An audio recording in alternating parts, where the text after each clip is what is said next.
17 camera drones circled the landing platform like hungry birds waiting for meat. The first ship touched down with a roar that shook the biodome walls. Steam hissed from its engines as the ramp lowered, and out stepped Drake of the Krell fighting pits. 8 feet tall, forearms thick as tree trunks, chitin armor covering every inch of his body like natural plate metal. He raised all 4 fists to the sky, and the crowd of spectators behind the safety barriers screamed his name. 200 victories, the announcer's voice boomed across the platform. Undefeated champion of the blood arenas. Drake the Crusher has arrived for the proving. Behind him, a second ship descended. This one moved like silk through water, smooth and silent. The Valorian craft opened its doors to reveal Sylveth, silver-skinned and elegant, her large dark eyes scanning the crowd with the calm confidence of someone who had never been surprised by anything in her life. She was a telepath, a mind reader, the greatest tactical genius her species had produced in 3 generations. The third ship landed hard, cracking the platform beneath it.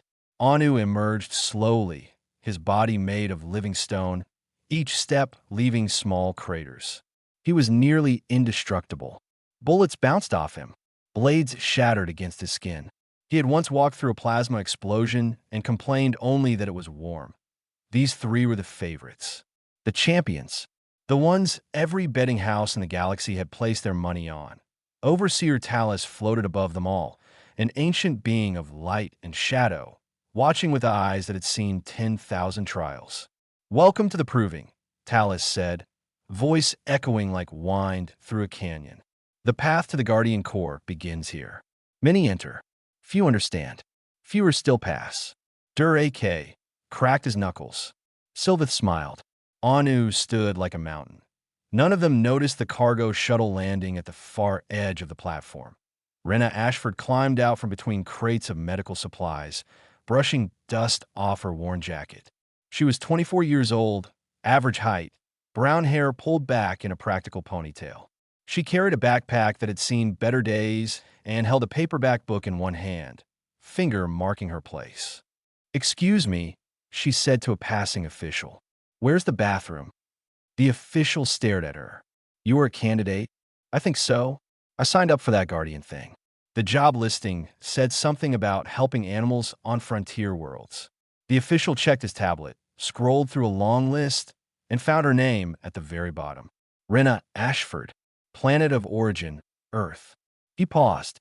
"Earth. That is a class 12 Deathworld. Is that bad?" "It is the second highest danger classification." Rena shrugged. "Sound about right." "So, bathroom." He pointed. She wandered off, still reading her book. The 3 champions gathered at the central platform, surrounded by reporters and fans. Drake was giving an interview about his training regimen. Sylveth posed for photographs.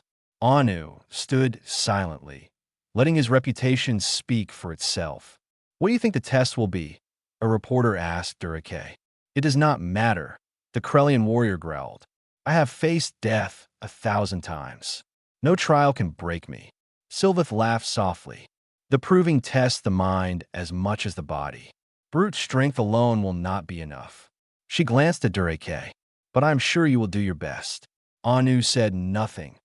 Across the platform, Rena found a bench near the observation windows. She sat down, opened her book, and started reading. A small insect-like creature landed on her knee. She looked at it, smiled, and let it stay. "Candidates," Talus announced, voice cutting through all conversations. "The biodome will seal in 5 minutes. Once sealed, there is no exit until the trial ends. Those who wish to withdraw may do so now." No one moved. Rena turned a page. "Very well," Talus continued. "The proving tests not what you can destroy, but what you can endure. Remember this. It may save you." The massive dome walls hummed with energy. Shields activated. The sky above shifted from open space to a contained ceiling of projected stars. K flexed his arms. "Let the trial begin. I am ready for any challenge." Sylveth closed her eyes, reaching out with her mind to sense what was coming. She felt the other candidates clearly. Their hopes, their fears, their strategies. But when she reached toward the human girl on the bench, she found only static. Chaos.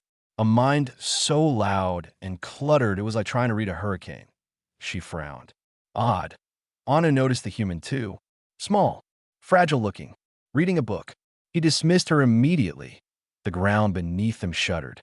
The environment began to shift. Trees folded into the earth. Buildings retracted. The comfortable arrival zone transformed into something else entirely. Heat rose. Sand appeared. The sky turned orange. First test begins, Talus said. Survive. Durake roared and charged toward higher ground. Sylvith moved quickly, scanning for shelter and water. Anu simply sat down where he stood. Rena looked up from her book, noticed the desert forming around her, and sighed. Hot, she muttered. She took off her jacket, tied it around her waist, pulled out a water bottle from her backpack, and went looking for shade. She found a rock formation within 10 minutes. She sat beneath it, drank some water, and went back to reading. Around her, candidates were already starting to fall.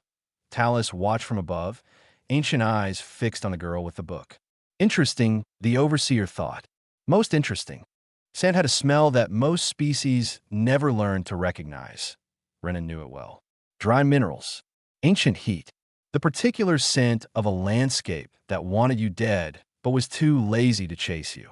She had grown up with that smell in the Australian outback, where summer temperatures could cook an egg on stone and the nearest hospital was a 2-hour helicopter ride away. This desert was hot, but it was not outback hot. She finished a chapter of her book, took another sip of water, and watched the chaos unfold around her. He had found a hill about half a kilometer away. He was using his 4 arms to dig into the ground, trying to create some kind of shelter. The problem was obvious even from here. He was working too hard, sweating too much.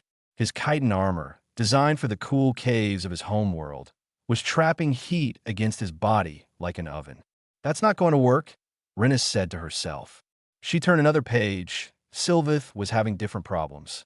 The Veilorian was stumbling through the sand, her silver skin starting to darken under the brutal UV radiation. She kept stopping, pressing her hands to her temples, trying to use her telepathy to find water. But there were no minds to read out here, just sand and heat and silence. Anu had not moved from his original position. His stone body could handle the temperature, but he was sinking slowly into the heated sand. Every few minutes, he would shift slightly, then go still again. He had no plan. He was simply waiting for conditions to change. Rena finished her water bottle. Time to solve that problem. She stood up, stretched, and walked out from her shaded rock formation. The heat hit her like a wall, but she had felt worse.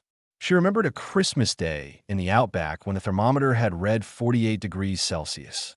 Her grandmother had still insisted on cooking a full roast dinner. She found what she was looking for about 100 meters away.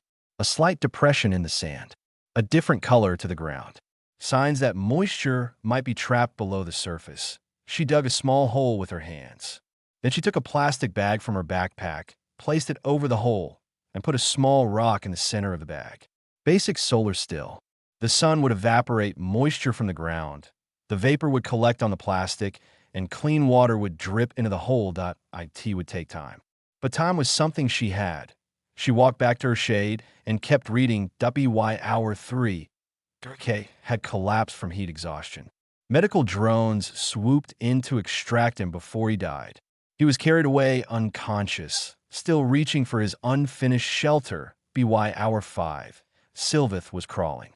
Her telepathic abilities had burned out from overuse, leaving her with a splitting headache and no way to find relief. She called for extraction just before sunset. Anna lasted until nightfall. When the temperature dropped, he finally stood up and began walking. But he walked in the wrong direction, away from water and shelter, and eventually triggered a hidden boundary that disqualified him from the first test. Rena did not notice any of this. She had fallen asleep under her rock, book resting on her chest, dreaming about the clinic back home and the injured kangaroo she had been treating before she left. When she woke up, the sun was rising again. She checked her solar still and found about a cup of clean water. She drank half and saved the rest. Then she ate a granola bar from her backpack and wondered when the actual test was going to start. She had no idea it had already ended. Talus appeared beside her as a shimmer of light. You survived the first trial. Rena looked up. There was a trial? The desert, the heat, the lack of water. Oh, she thought about it. I grew up in worse. This was pretty mild, actually. Talus was silent for a long moment. The other champions have been eliminated or extracted. You were among the few remaining candidates. What happened to the big guy with 4 arms? Heat stroke. The silver lady. Telepathic burnout. The rock person. Disqualified for leaving the test zone. Rena frowned. That seems harsh. He was probably just confused. The proving does not offer second chances. Well, that's a bit mean. She stood up, brushed sand off her clothes, and collected her solar still. What happens now? The desert around them began to shift. The sand retreated. Trees erupted from the ground. The air grew thick and humid. Within minutes, the burning wasteland had transformed into a dense, dark jungle. Rena heard something growl in the distance. Something big. Second trial, Talus said. The predators. Rena looked at the jungle, looked at her book, looked at the jungle again. Are they actual predators, or are they testing predators? Does it matter? A little bit, yeah. Real predators act different than fake ones. Talus seemed surprised by the question. They are engineered hunting beasts, designed to trigger fear responses in all known species.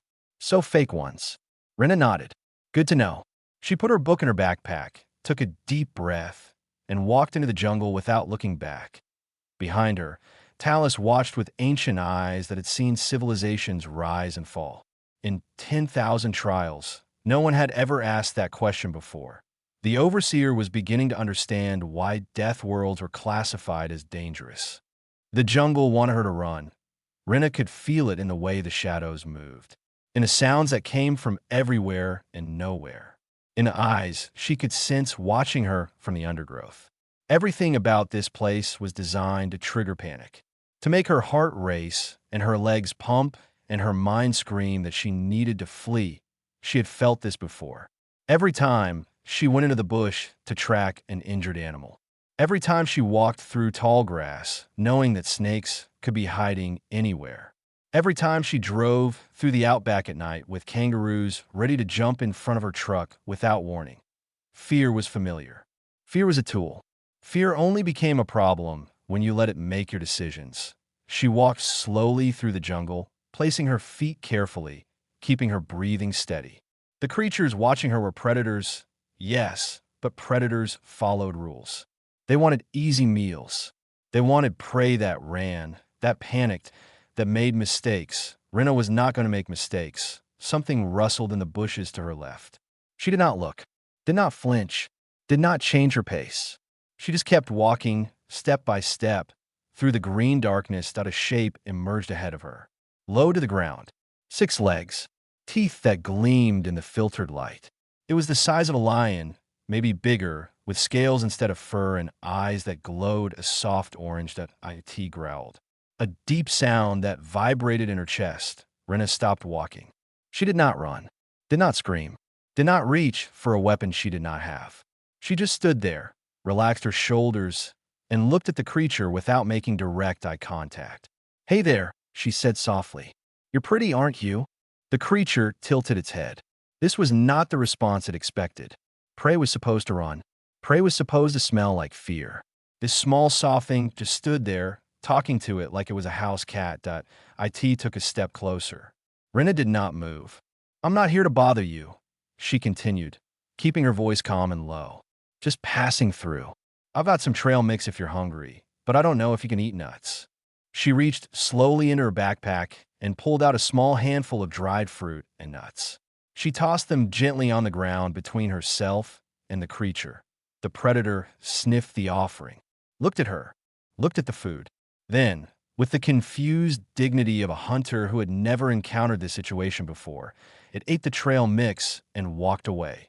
Rena let out a slow breath. That's what I thought. You're not actually hungry. You just wanted to see what I'd do. She kept walking. Over the next 2 hours, she encountered 4 more predators. Each time, she did the same thing. Stayed calm, made no sudden movements, offered food if she had it, spoke in soft, steady tones. Every single one of them eventually lost interest and moved on. Predators wanted chase. Rena refused to give them one. She found Sylvith hiding in a tree. The Veilorian was pressed against a thick branch, her silver skin covered in scratches and mud. Her large eyes were wide with terror. She had been up there for hours, too scared to come down, too exhausted to climb higher. "Hey," Rena called up to her. "You okay?" Sylvith nearly fell off the branch in surprise. "Human. The creatures, they are everywhere. I cannot sense them. I cannot read their minds. I do not know when they will attack. They won't attack if you don't give them a reason to." "What?" "Come down. Slowly. No sudden movements." Sylvith shook her head frantically. "I cannot. They will kill me. They won't. Trust me. I've been walking through here for a while now, and I haven't been attacked once." "That is impossible." "Not really. They're predators, not monsters. They follow rules. Just don't act like prey, and they'll leave you alone." Sylvith stared at her. This human was insane. She had to be. No one walked through a jungle full of hunting beasts and survived by being calm. And yet here she was, standing in the open, completely unharmed. Slowly, carefully, Sylvith climbed down from the tree. Her legs were shaking. Her hands were bleeding from gripping the bark too hard. Rena handed her a water bottle. "Drink this. You look terrible. I feel terrible." The creatures can sense fear, right? Pheromones, body language, that kind of thing. Sylvith nodded weakly. "So stop being afraid. That is not something I can simply choose to do." Rena thought about it. "Okay, fair point. But you can choose how you act. Walk slow. Breathe deep. Keep your eyes forward. Even if you feel scared, act like you're not. The creatures will pick up on that instead. You learned this on your Deathworld. I learned it treating wildlife. Scared animals are dangerous. Calm animals are predictable. Predators are just animals with sharper teeth." A massive creature emerged from the undergrowth nearby. Sylvith gasped. Rena turned to face it, calm and steady, and stared it down the same way she had stared down angry crocodiles and territorial cassowaries. The creature huffed, circled them once, and disappeared back into the jungle that Sylvith's legs gave out. She sat down hard on the jungle floor. "How?" she whispered. "How are you not afraid?" Rena sat down next to her and pulled out a granola bar. "I am afraid. A little. But being afraid doesn't help anything, so I just don't let it drive." She broke the bar in half and offered it to Sylvith. "Come on, let's get through this together."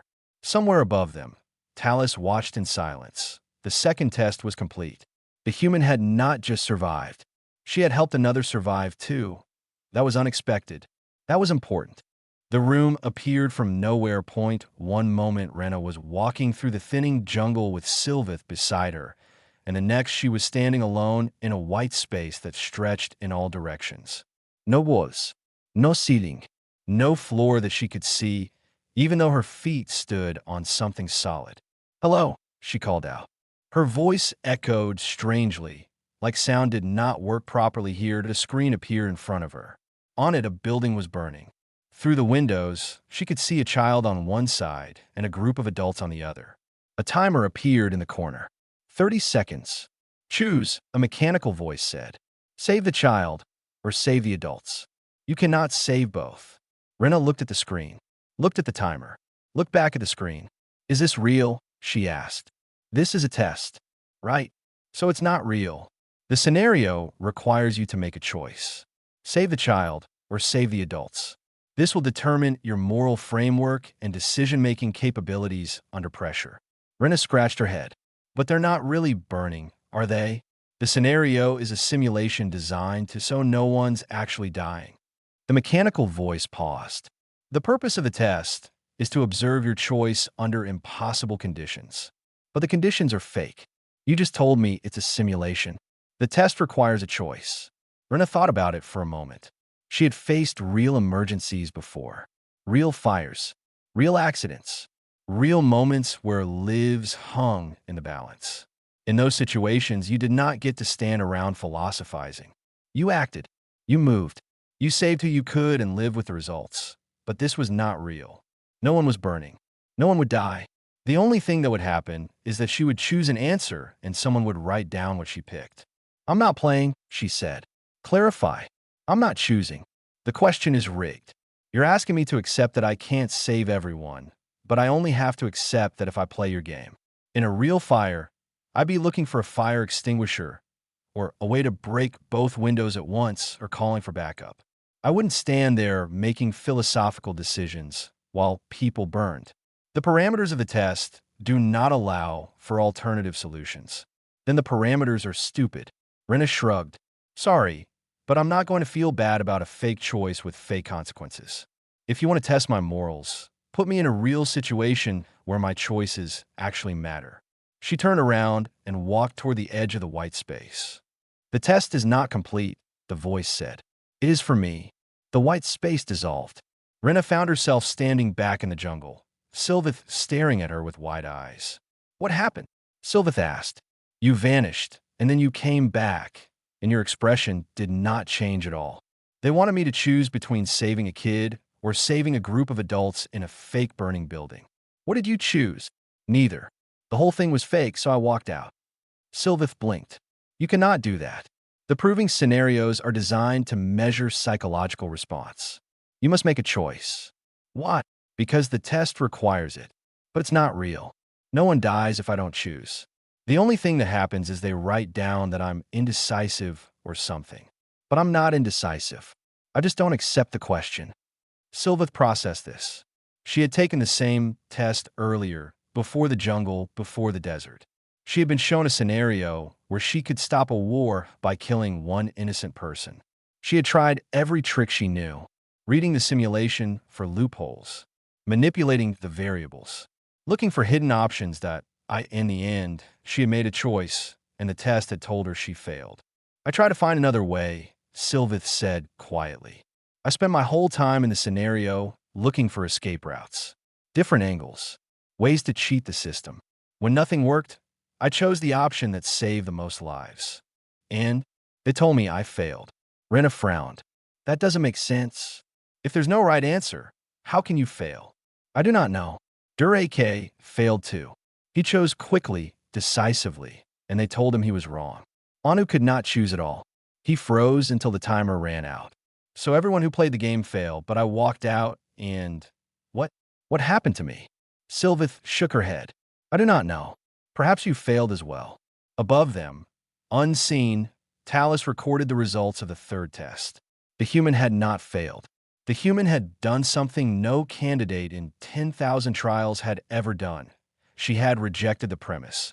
The impossible choice was designed to measure how candidates responded to no-win situations. Did they panic? Did they rationalize? Did they break? Every candidate Talus had ever observed had engaged with the scenario, had accepted that they must choose, had let the test define the rules of the game. The human had simply refused to play. This was not failure. This was something far more interesting. The biodome shuddered. The jungle around them began to retract. In the center of the dome, a massive mountain rose from the earth, its peak hidden in artificial clouds. Final test, Talus announced. The summit. Reach the top. No rules. No restrictions. Sylvith looked at the mountain with dread. Rena looked at it with mild curiosity. Huh, Rena said. That's pretty tall. We must climb it. Must we? Sylvith stared at her. That is the test. Reach the summit. Rena looked at the mountain again. Then she looked around at the base, where comfortable grass grew and a nice breeze was blowing. I think I'll just stay down here, she said. My legs are tired. She sat down on the grass, pulled out her book, and started reading. Sylvith hesitated.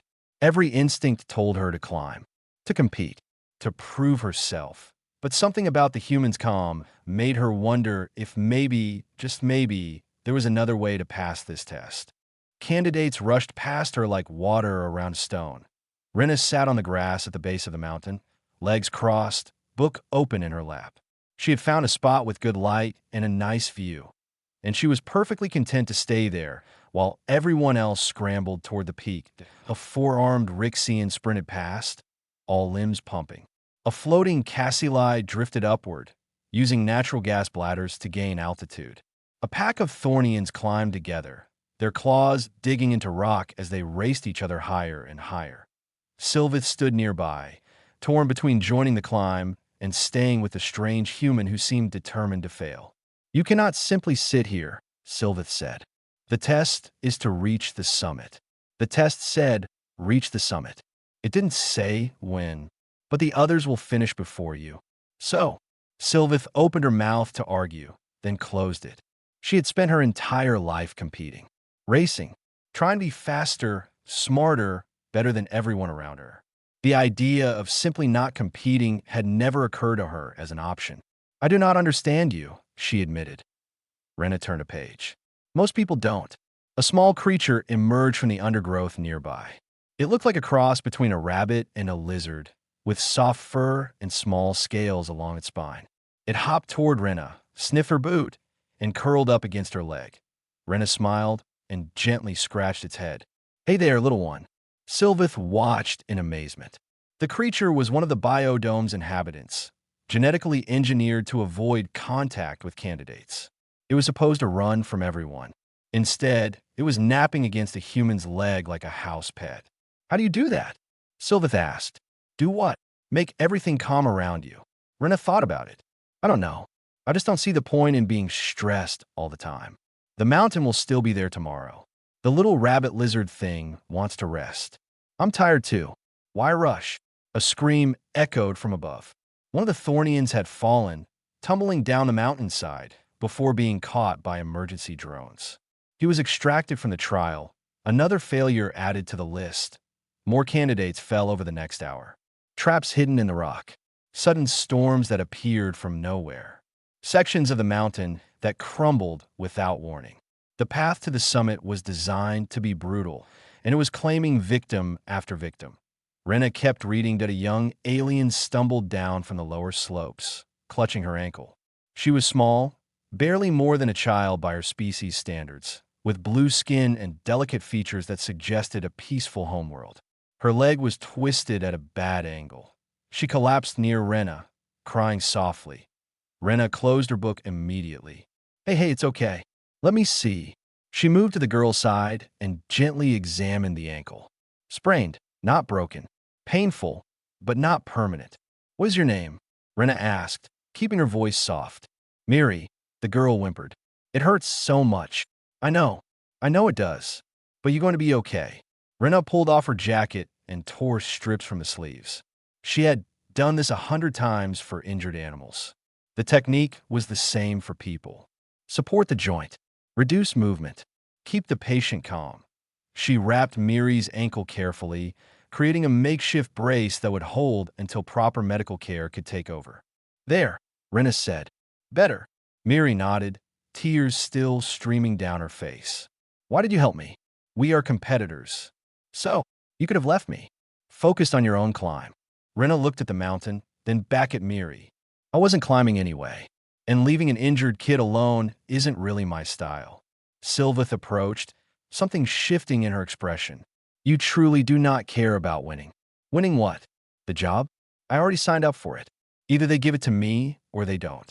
Climbing a mountain faster than everyone else doesn't seem like it has much to do with helping animals on frontier worlds. The proving is about proving yourself worthy. Worthy of what? Being able to do a job I already know how to do. Rena shook her head. If they want to know if I can help creatures, they should just watch me work, not make me run up a hill. The ground beneath her began to glow. Rena looked down, confused. The grass around her feet was shimmering with soft golden light. The light spread outward, forming a perfect circle around where she Saturday Talus appeared beside her, far more solid than it had ever been before. What's happening? Rena asked. You have reached the summit, but I haven't moved. Exactly. Miri stared. Sylveth's mouth fell open. Talus gestured to the mountain above them. The peak is not the summit. The summit is understanding. For 10,000 trials, candidates have climbed that mountain seeking glory, power, validation. They believe the test was about strength, about speed, about being better than others. The overseer turned to face Rena directly. The test was about knowing when not to climb, when to rest, when to help others instead of racing ahead, when to recognize that some battles do not need to be won. Rena blinked. So, Sitting here was the right answer. There was no right answer. There was only understanding. You understood without being told. You sat at the heart of the biodome, in the place where all paths converge, and you waited. You helped a fallen child. You made peace with a frightened creature. You did not seek the summit because you already knew that the summit meant nothing. Above them, candidates were still climbing, still fighting, still struggling toward a peak that was never the real goal. Rena looked at her book, then at the glowing ground, then at Talus. Does this mean I passed? It means you were never truly being tested. You were simply being watched, and you showed us exactly what we needed to see. Sylvith sank to her knees beside Rena. I've spent my entire life trying to win. Every competition, every challenge, every test. I never considered that winning might not be the point. Rena offered her a hand. Want to sit with me? The view is nice. Slowly, Sylvith sat down in the glowing circle. Miri curled up against Rena's other side, her injured ankle already feeling better. The little rabbit lizard creature climbed into Rena's lap, and together, they watched the sunset paint the artificial sky in colors that seemed almost real. The ceremony hall could hold 10,000 spectators, and every seat was filled. Holographic screens floated above the crowd, broadcasting the event to billions of viewers across the galaxy. Reporters from 100 different species jostled for position near the stage. Dignitaries from the coalition's highest governing bodies sat in reserved sections, their ceremonial robes glittering under the lights. This was the moment everyone had been waiting for. The announcement of who had passed the proving that Durkay stood at the front of the hall with Sylvith and Anu. The three elite warriors had been allowed to attend the ceremony despite their failures. They watched the stage with expressions that ranged from confused to humiliated that Durkay's 4 arms were crossed tight against his chest. He had never failed anything in his life. The shame burned worse than the desert heat that had brought him down. Sylvith kept her eyes on the ground. Her telepathy had returned, and she could feel the pity rolling off the crowd in waves. The great mind reader, undone by creatures she could not sense. Anu simply stood there, motionless as always, but something had cracked behind his stone eyes. He had frozen when it mattered. He had walked away from tests he could have finished. He had given up. Overseer Talus floated onto the stage, and the hall went silent. The proving has concluded, Talus announced. Of 342 candidates who entered, only one has passed all 4 trials. Murmurs rippled through the crowd. One of hundreds. The successful candidate demonstrated mastery of adaptation, predator response, moral clarity, and wisdom. These are the qualities the Guardian core values above all others. Not strength, not speed, not the ability to destroy, but the ability to endure, to think, to choose compassion when violence would be easier. Talus paused, ancient eyes sweeping across the hall. Please welcome the newest member of the Guardian Corps, Rena Ashford of Earth. A spotlight swung toward the back of the hall, where Rena was sitting in the last row, still reading her book. She looked up, confused. Sorry, what? 2 attendants helped her to her feet and guided her toward the stage. She walked past rows of stunned spectators, past the 3 elite warriors who had been so certain of victory, past reporters shouting questions she did not understand. She climbed the steps to the stage and stood before Talus, feeling extremely out of place in her dusty travel clothes, surrounded by silk and ceremony. There must be a mistake, she said quietly. I didn't really do anything. You did everything, Talus replied. The desert could not break you because you did not fight it. The predators could not frighten you because you refused to be prey. The impossible choice could not trap you because you rejected its false premise. The summit could not tempt you because you understood that the real test was never about climbing. I just didn't see the point in panicking. Exactly. That is the rarest gift in the galaxy. The ability to remain calm when everything demands that you fall apart. The crowd was silent now. Thousands of beings watching a single human woman who looked like she wanted to be anywhere else. Durkay pushed through to the front of the stage. His voice was rough with confusion. How? How did you defeat trials that broke champions? Rena turned to face him. I didn't defeat anything. I just waited and adapted and helped people when I could. But you did not fight. Why would I? The desert wasn't my enemy. The predators weren't my enemy. The mountain wasn't my enemy. They were just obstacles. You don't fight obstacles. You work around them. Sylvith joined them, her silver skin still marked with scratches from the jungle. I tried to read you in the beginning. Your mind was chaos. I thought you were simple, unpredictable. I never imagined you were simply unbothered. Rena smiled. I grew up on a Deathworld. Everything on Earth tries to kill you at some point.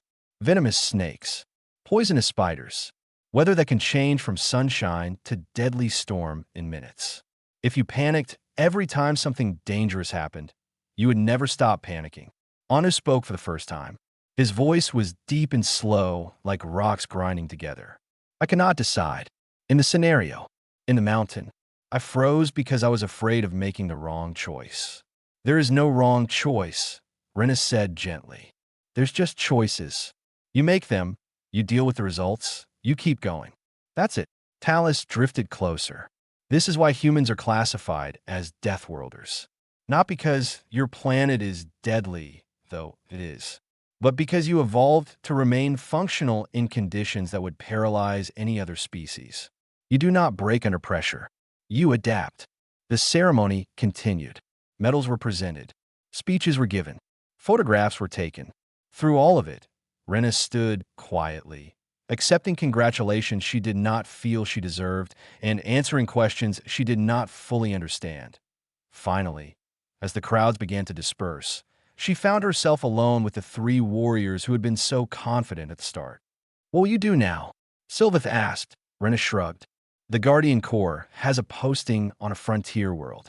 They need someone to help with injured creatures. That's what I signed up for." "You truly only came here for that? To help animals?" "Yeah. I mean, the brochure made it sound nice. Travel the galaxy. Help creatures in need. I didn't know there would be all this ceremony stuff." Durake laughed, a sound like boulders rolling downhill. "You are the strangest being I have ever met. I get that a lot." Anu extended a massive stone hand. "I wish you well, Rena Ashford. Perhaps we will meet again." She shook his hand carefully, aware that he could crush her bones without trying. "I'd like that." Sylvith placed a silver hand on Rena's shoulder. "You taught me something today, that sometimes the bravest thing is to simply sit down and wait. And share snacks," Rena added. "Never underestimate the power of sharing snacks." Talus appeared beside them one final time. "In 10,000 trials, I have seen warriors, geniuses, and heroes. I have never seen anyone like you." Rena picked up her backpack, tucked her book under her arm, and smiled. "I'm just a vet from the Outback. Nothing special." She walked toward the exit, ready to start her new job, completely unaware that she had just become a legend. Behind her, the three elite warriors watched her go. They had trained their whole lives to be the best. She had simply shown up, stayed calm, and changed everything. Maybe that was the real lesson. The greatest strength was not in fighting. It was in refusing to let the universe make you afraid. And somehow, a quiet girl from a deadly world had understood that before she ever left home. The end.